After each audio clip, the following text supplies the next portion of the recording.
Teo terpaksa membiarkan Yeri datang ke kantornya setiap saat sampai gosip-gosip Yeri adalah kasih Teo melihat percikan karyawan perusahaan karena Yeri boleh datang kapan saja dia mau walaupun bukan untuk membahas soal pekerjaan. Wanita itu tetap saja datang dan membuat Teo kesal. Sampai saat ini Yeri datang lagi. Kali ini memang membahas tentang pekerjaan. Yeri duduk di samping Teo sedangkan pria itu memeriksa beberapa berkas yang diberikan Yeri. Pembangunan resort dan hotel lengkap dengan fasilitas di dalamnya. Aku rasa idemu cukup kreatif.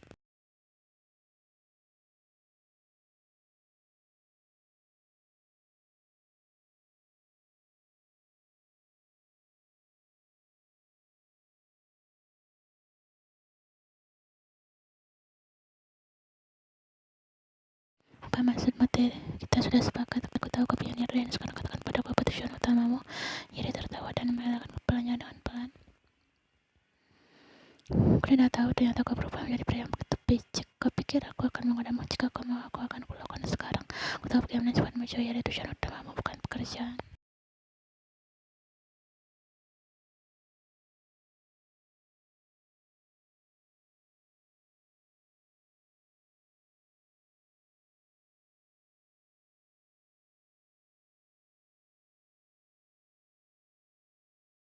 Sebaiknya cari pria lain saja. Kau tahu saudaraku tinggi dan kau salah satunya. Kau gila, aku sudah punya istri. Sebaiknya kau hilangkan niat burukmu itu. Yeri tersenyum dan menaikkan sebelah alisnya. Bagaimana ya? Seberapa istrimu itu bukan urusanku lagi pula ibumu tidak menyukainya. Teo tatapnya langkah arah Yeri namun wanita itu sama sekali tidak takut. Yeri semakin merapatkan duanya ke arah Teo dan masuk dari bidang itu dengan pelan.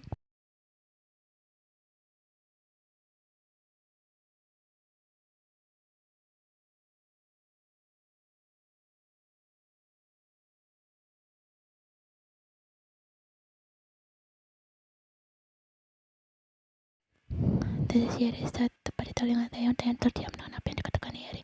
Jadi sebaiknya setuju saja kerjasama kita. Lagi pula kita sudah dekat saat di Harvard dan kau tahu tak tidak perlu canggung. Kita pernah melakukan hal yang sangat jauh. Kau adalah yang pertama bagi seorang Yeri. Seharusnya kau bangga.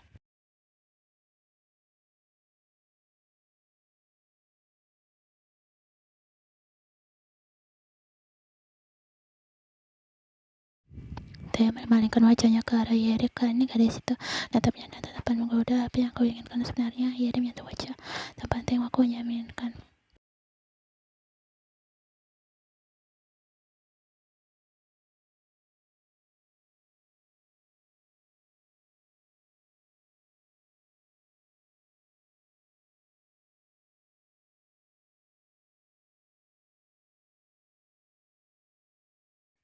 Kau sendiri bagaimana aku dan aku tahu bagaimana dirimu. Teo melepaskan tangan Yeri yang berada di pipinya itu. Kemudian pria itu berdiri. Sepinya pelan sekarang besok datang lagi dan benar-benar membahas soal pekerjaan.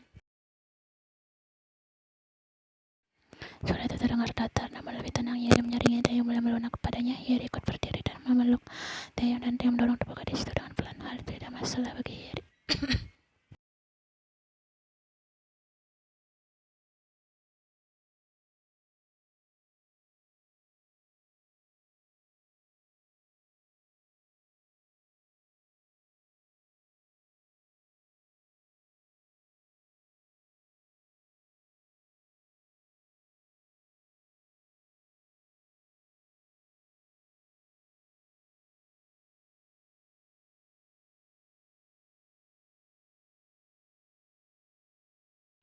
Ia melihat Teo sudah terlihat rapi dengan setelan jasnya. Dia tidak tahu pria itu mau kemana. Ya jelas, Teo jarang berpergian saat malam hari. Ia hanya duduk di ranjang sambil memperhatikan pria itu. Teo mau kemana? Akhirnya karena penasaran ingin bertanya.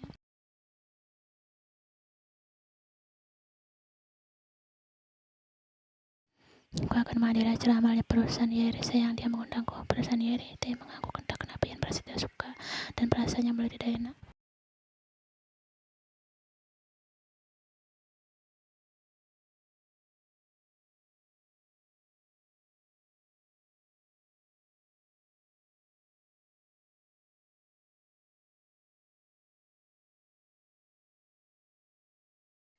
Saya ini hanya acara amal. Setelah selesai aku akan pulang. Aku dan Yeri sedang terlibat bisnis proyek baru. Jika kami sering bertemu, aku harap kau mengerti ini hanya soal pekerjaan, tidak lebih. Yen menunduk walaupun hatinya rasa akhirnya dia mengaku karena percaya dengan Teo. Teo tersenyum lalu mengucapkan Yen. Jadi pulang ya, jangan lama-lama ya, kasihan mami sendiri tuh. Ternyata Ira yang berbeda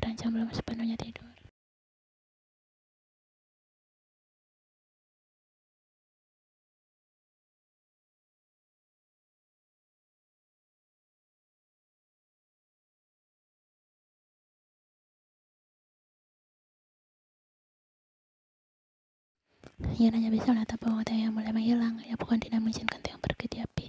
Dia hanya khawatir saja jika ia memiliki keinginan lain di balik kerjasamanya dengan Taeyong.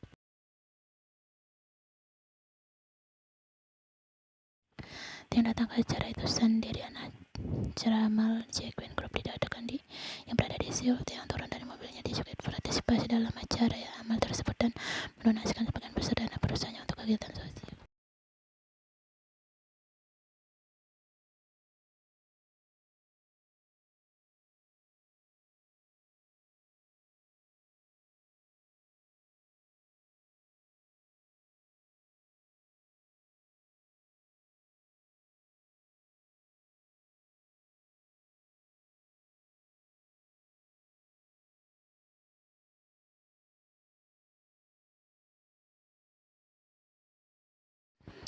Hai Taeyong, akhirnya kau datang juga. Walaupun acaranya hampir selesai, akhirnya menyapa Taeyong. Gadis itu terlihat cantik dan elegan dengan berlatar long dress berwarna krim mencetak logo tubuhnya. Rambut hitam panjang itu digerai dengan belahan yang begitu rapi.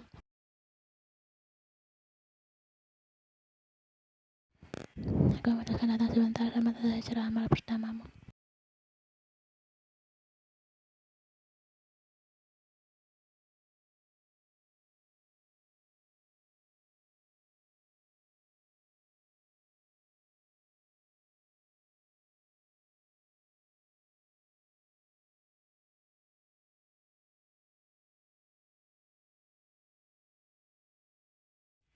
Taeyong tersenyum dan membungkuk hormat setelah Bapak Senang Jo Yeon, ayahnya Yeri. Pria berbaya itu ikut tersenyum.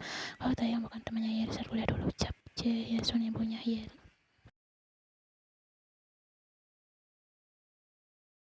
Iya, kami berada di angkatan dan jurusan yang sama, saya di Harvard. Yesun tersenyum dan menatap kagum ke arah Taeyong. Aku mengenal ibumu dengan baik. Kita adalah teman saat masih sama-sama di bidang model dan beberapa bulan yang lalu kami bertemu di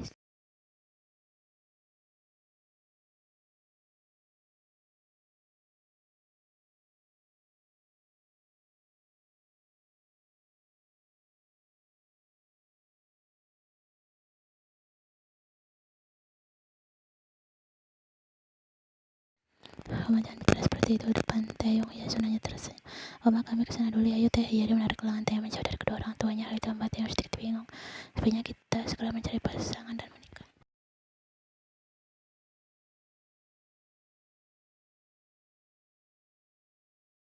Yeri tertawa, soalnya tidak ada yang sepertimu. Aku kan tahu tipeku sepertimu, ucap Yeri. Taeyong hanya menanggapnya dengan senyuman miring. Gadis itu belum menyerah.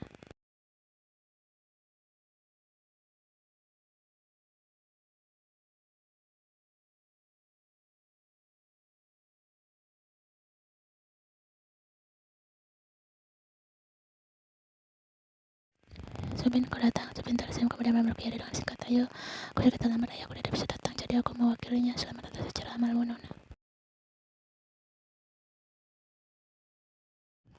Taeyong berdiri di samping Yeri memasang wajah datarnya. Subin yang menyadari itu Taeyong pura-pura tidak kenal. Walaupun matanya sering tertuju ke arah tangan Taeyong yang dikandang erat oleh Yeri, Subin yakin dia tidak tahu tentang hal ini.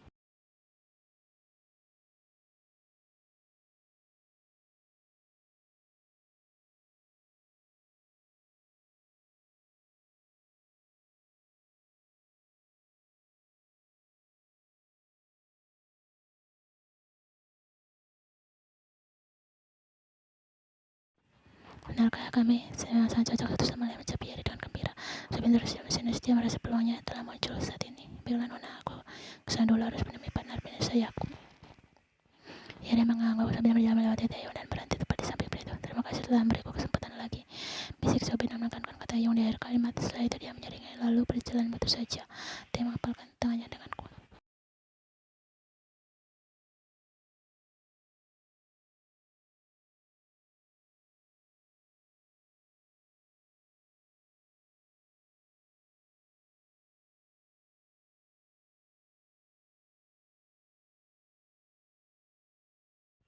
Taeyong terlihat terkejut. Dia sangat akrab dengan perusahaan yang baru saja dikatakan oleh Yeri. Taeyong menggelengkan kepalanya. Tidak mungkin prosesnya itu benar. Bisnis sekolah, tapi dia sudah berkecimpung dengan bisnis orang tuanya. Pasti saat dewasa dia akan menjadi lelaki yang hebat.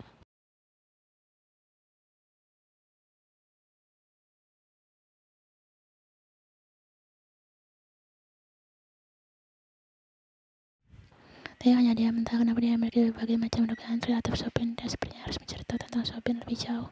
Ya, aku akan pulang sekarang.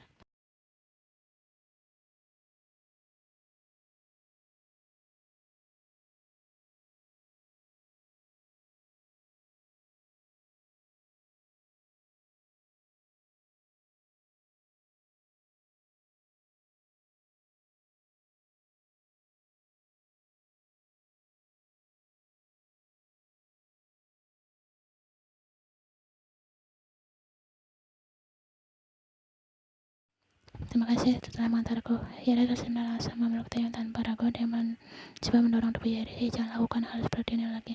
Hanya sebab pelukan, lagi pula tidak ada yang tahu.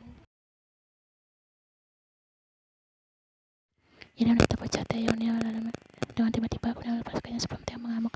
Hanya singkat, kau tidak perlu marah. Tapi tidak pantas kau lakukan.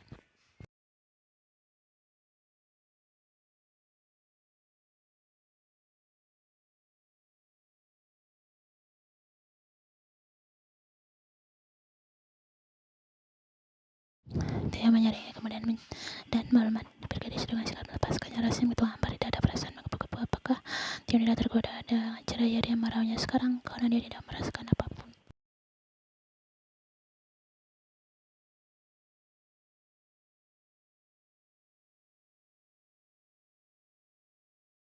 Sudahkah mulai sekarang kerjasama kita dibatalkan karena aku tidak mau berurusan lagi dengan perempuan sepertimu. Ia pertama baru saja dia merasa senang, namun sekarang dia mengatakan hal seperti itu.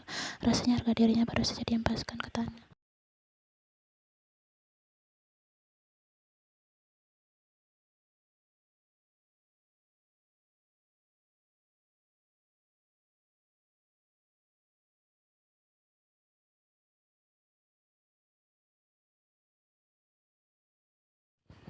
Jalan kota yang lihat saja apa yang akan terjadi nanti padamu. Dia bawa mobilnya dengan kecepatan tinggi. Dia tidak bermaksud apa-apa mencium Yeri, namun kenapa dia merasa bersalah kepada Yen. Dia menggelengkan kepalanya. Dia hanya mencium kecil. Lagi pula dia melakukannya bukan karena ingin, tapi karena dia kesal.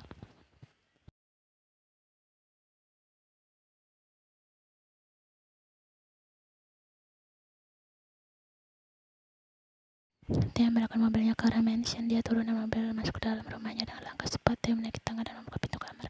Dia melihat dia sudah tidur bersama Yora karena ini sudah jam 11 malam.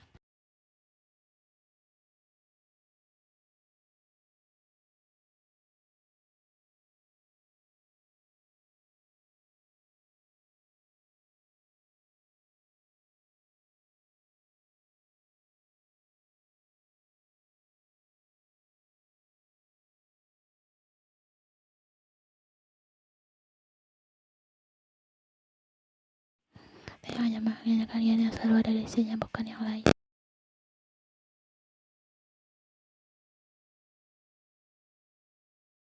Yen memasangkan dasi di meja Taeyong. Hal itu sudah menjadi rutinitas setiap hari. Taeyong tersenyum dan memeluk pinggang istrinya itu. Wajah cantik itu terlihat begitu serius dan fokus. Sudah selesai.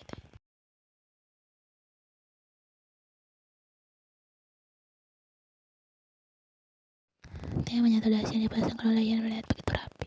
Terima kasih, ucap Taeyong sambil menaruhkan penangan di kandang istrinya itu. Dan tadi malam kau pulang jam berapa? Sekitar jam 11 saat kau sudah tidur.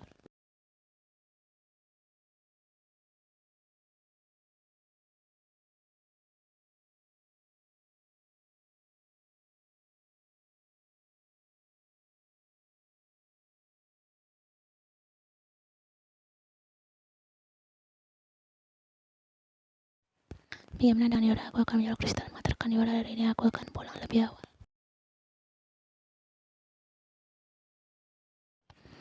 Ia hanya mengangguk. Dia merasa semakin lama semakin butuh pengakuan.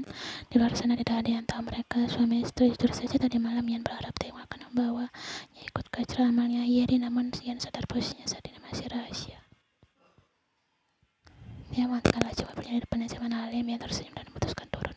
Setelah ucapan singkat diberikan di pipi Taeyong. Terima kasih. Taeyong tersenyum dan mendengarkan ucapan di kandang Ian. Belajar yang benar sayang.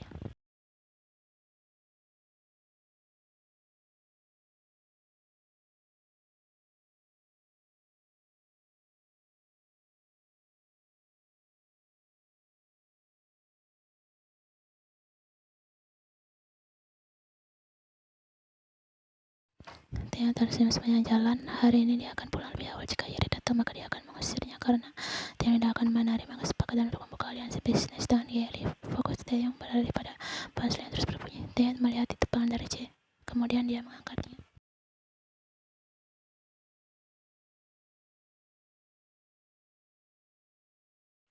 Halo Yonjon, saya jangan gawat. Coba lihat berita terbaru sekarang. Aku yakin Anda belum mengetahuinya.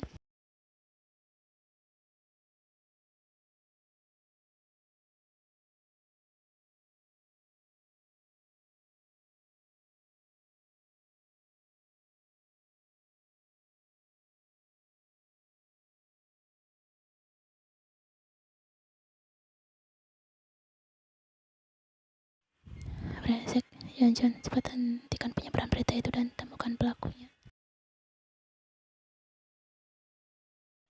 Dia melempar ponselnya di dashboard mobil dan mengendari mobilnya dengan kecepatan tinggi tanpa memperdulikan keadaan sekitar. Bagaimana hal ini bisa bocor kamera dia? Dia sangat berharap agar Ian tidak tahu tentang berita itu. Jangan sampai Ian tahu atau gadis